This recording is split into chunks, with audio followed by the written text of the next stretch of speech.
Czechs on the top of your picture from Dukla Praha, and closest to us, the familiar colours of the boys from Leander Club. That's the Prague club, isn't it? They're sporting the same colours as their football team, I think. Yeah, it's also the club of Andrei Sinek, who is the double world champion in 14 and 15 and Olympic silver medalist, going for gold in Rio. So he rose out the same club. So pretty good then. Yeah, they've got a pretty decent sculling heritage, the Czechs, haven't they? With Mirka Natkova, the Olympic champion in 2012 in women's singles. British under-23 crowd on your right-hand side, representing the Leander club here.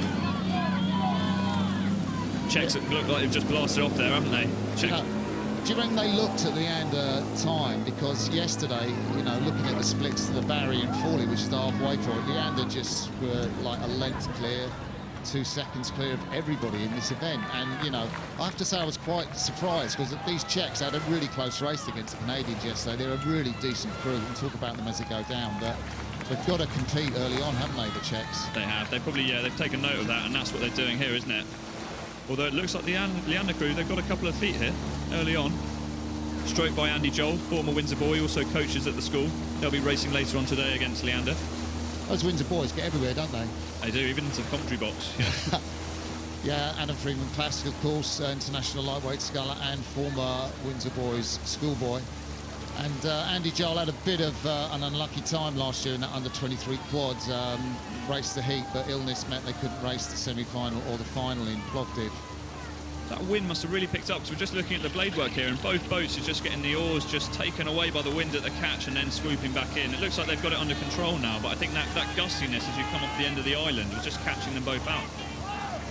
So we're looking at the heat, the semi-final indeed, of the Queen Mother Challenge Cup between, at the top of your picture, the Czechs from the Dukla Praha club, and they are in yellow, and closest to you it's the local boys from Leander club. It's their top-ranked quadruple scull, and we're looking, well, we've already talked about Joel in the stroke seat. Harry Glenister behind him, the first man with the cap.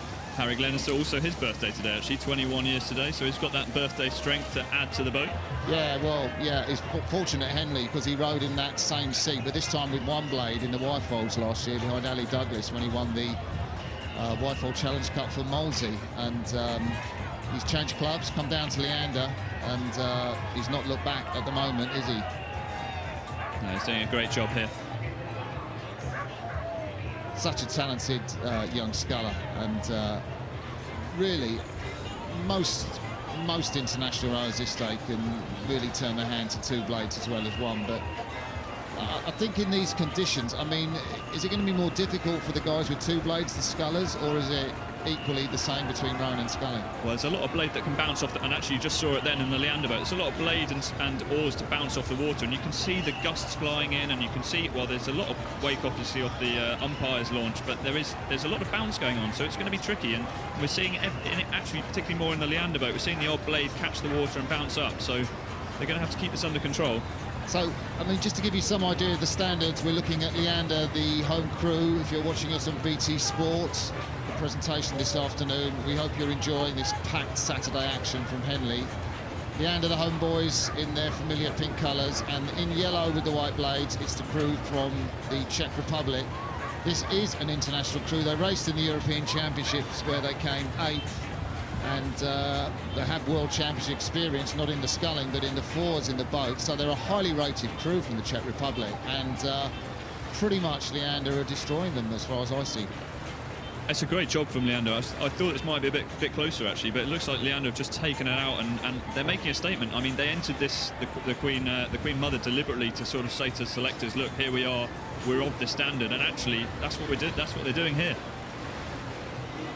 Not just they're of the standard, but I mean, you know, if you can compete in these fearsome conditions, we're getting blown around in the commentary box, by the way, ladies and gentlemen, if you're watching this, let alone what's happening out of the course. And I was paddling down it yesterday, just in the lunch break, and it does take an awful long time. It's very demanding. Leander straying out into the middle of the course there, Adam. They want to watch that, don't they? They don't want to go too far over. I mean, they have got a decent lead now. Is that all that distance to sort of move over? But what would you say, Martin? Is that?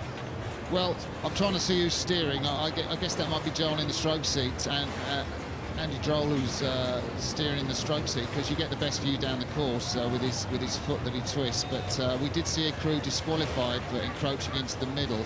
That's the Adelaide crew, came over too far from the Oxford, Brooks and Delft in the visitors' four. Haven't seen any warnings from the umpire, but they are a long way in front, and I can't really see any direct interference from here. No, I think that's quite a decent margin now, isn't it, really? That's a massacre, really, isn't it? Yeah. I mean, they wouldn't have expected that. I don't think any of us were. If you look at that Prague crew, they don't look like they're doing flat-out racing there. Do you think that's conditions, or they've just thrown in the towel at it?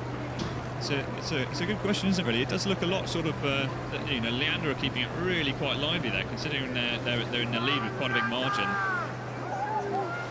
There's a real nice acceleration through. I mean, they're really just accelerating to the last bit, and the blades just flow out, and you create that hole in the water and just release nicely. I'm glad you said that, actually, because I was just looking at the hands, so the back stays still, and the hands are just nipping out nice and fast, not getting caught up. It's tidy, isn't it? What's the secret to top-class squad sculling? Well, I think it's having that good cohesiveness across the boat and just keeping it very leggy and just not letting the arms get too much into the stroke, really. You don't want it to get sort of bulked and tuggy. You want it to make it to be nice and rhythmical off the legs, off the front. I've been reading and writing a bit about F.S. Kelly, who won the Diamonds here 3 times and set the record back in 1905, and he wrote a textbook on sculling, and he just advised anybody reading his book, don't use the arms. He said it's a leg sport. He said if you're really good, you might get a bit of arms at the finish, but he said don't use the arms. What do you make of that?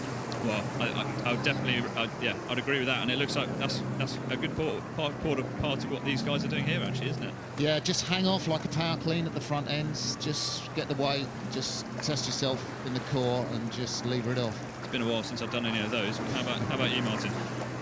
Last power clean I did in Anger, 1983, and never did any weight training for that Olympic year in '84 when we won the gold, and since then. And I know a lot of other internationals, Eric Murray and Hamish Bond, do no weight training whatsoever, and they are the world's #1 and 2 oarsmen. I don't know what you can make of that, because Jürgen Grobler's boys going to the Rio Olympics do a lot, as will these guys from Leander. And so do the Dutch. They do a lot of power training as well, don't they?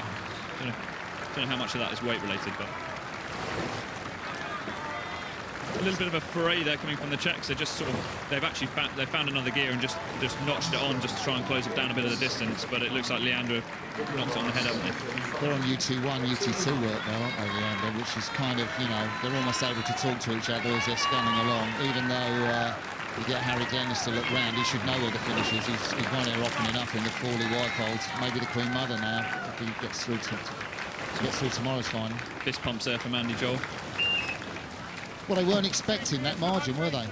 You're looking at Andy Joel. That's a nice shot for the camera. I love the boys giving that. It really sort of brings it alive, doesn't it? And they are delighted, the men from the Leander Club, to have won over their rivals from the Czech Republic, from the Dukla Praha club. Raced at the European Championships this year in Brandenburg in fearsome conditions, so you can't say they weren't used to difficult and windy conditions, but Leander prevailed today.